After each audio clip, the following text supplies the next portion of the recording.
Hello दोस्तों, राधे राधे, जय श्री कृष्णा। दोस्तों, आज हम आप लोगों के लिए एक नटका गीत लेकर आए हैं जो बहुत ही पुराना है, लेकिन आप लोग को बहुत पसंद आएगा। इसलिए आप लोग वीडियो को लास्ट तक देखिए और जैसा भी होगा कमेंट में ज़रूर बताइएगा।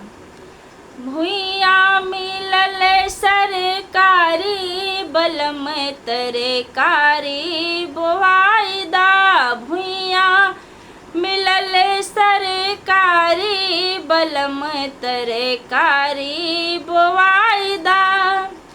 जब न रहल अपने भूई भूई हरिया, दिन भर करत रहला सैया बेगरिया।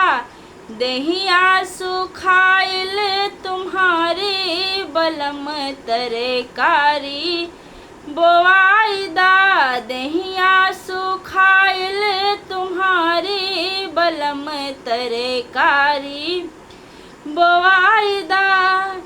थोर में बोया पिया गेहुआ मटरिया, लड़कन की ताई जनी भूला उखुड़िया। मघवा के विपत्ति निहारी बलम तरकारी बोवाईदा, भुइया मिलल सरकारी बलम तरकारी बोवाईदा।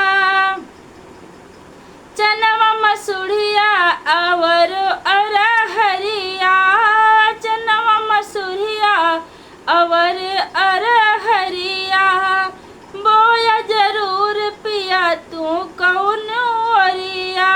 जौन मिले दलिया बघारी बलम तरकारी बोवाईदा, जौन मिले दलिया बघारी बलम तरकारी बोवाईदा।